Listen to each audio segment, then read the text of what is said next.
What's up, a cinema Shogun here, and by now I'm sure all of you have heard of the train derailment that occurred out in East Palestine, Ohio, that has not only poisoned this town, but the effects of these chemicals that were released will affect a lot of us in this country.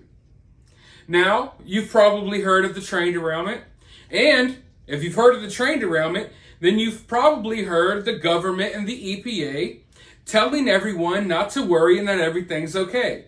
You've probably seen them promising the people of East Palestine, Ohio, that it's safe to live there. It's safe to breathe the air. It's safe to go about business as usual, drink the water. Everything is okay.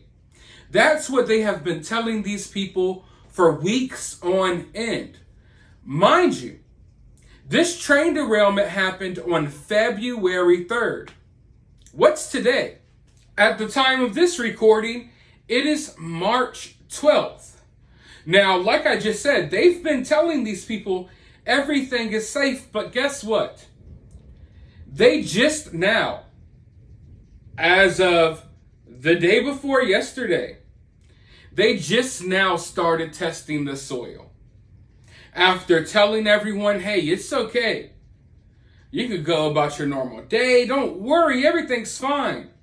They just now started testing the soil. And I want you all to really think about it. Think about it. Think about it. This whole time, they've been doing these tests on the air, right? They've been testing the air quality, which we know they've been pulling some shady stuff with that as well. I mean, people in East Palestine, Ohio, they're taking pictures of some of these devices that are placed around town to test the air quality, and they're putting plastic bags over them and stuff like that so they don't show what chemicals are actually in the air. But this whole time, they wanted us focused on the air. They wanted us focused on whatever chemicals may be in the air. They wanted us focused on the air quality. Because while they had us focused on the air quality, they weren't testing the soil at all. And I mean, when you look at how this whole situation went about and how they did a controlled burn of these chemicals, which we now know they lied about that. It was not a controlled burn. When you look at the situation, you have to realize that, immediately after burning these chemicals, a lot of that stuff is in the air. But what happens after that? All of that stuff, all of those chemicals that are in the air, they start settling into the ground. They start settling into the water. So while they've been having us focused on air quality for weeks now, in reality, the main thing everyone should be concerned about is the soil. And if you have to worry about the soil, then it comes hand in hand. You have to worry about the water. Now, I don't trust the water test that they've been doing at all. I don't trust the air test they've been doing at all. So I'm damn sure not going to trust the test that they're going to run on the soil.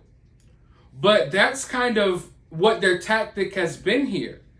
They've used the air as kind of like a distraction because, immediately in your mind in a situation like this, before you start thinking of soil, you're thinking of what you're breathing in, right? That's what, you would think is most important. What you're breathing in. So everyone, of course, naturally, you focus on that. But as the days go by, these chemicals that were in the air, a lot of them are settling into the ground. And they have not been testing what is in the soil. Why do you think that is? Because they know damn good and well that the results are not going to be good. They are not going to be good. And the fact that they waited It is March 12th. This happened on February 3rd. They waited until March 12th, or I would say probably March 10th, March 11th, before they finally conducted their first test on the soil. And then we know how that goes. It'll be 3-4 weeks before they come back with results. So that's the game that these people are playing. And I gotta admit, it's working. It worked pretty swimmingly. Because like I said, naturally, your first thing, I've been talking about the soil, I've been talking about the water, but the first thing that's going to come to your mind, the first thing you worry about is what poses the biggest immediate risk. And that's what you're breathing in. Because, there's no escaping that. You can drink bottled water that was bottled in freaking Japan or whatever the hell you want to do, but you can't take air from other places and breathe that. You know what I mean? So I am extremely frustrated by this because I was under the impression, and I believe the same goes for most of those people out in East Palestine, Ohio. I was under the impression that they've been doing this all along.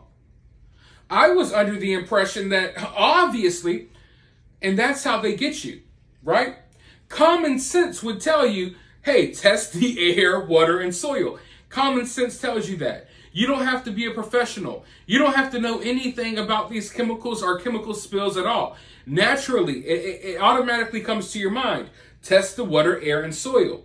So we've been seeing these people out there in hazmat suits. We've seen the EPA walking through the waterways. We've seen all of these crews out there. I thought, and most people thought from what I'm hearing, that they were already doing these tests. We thought it was a given.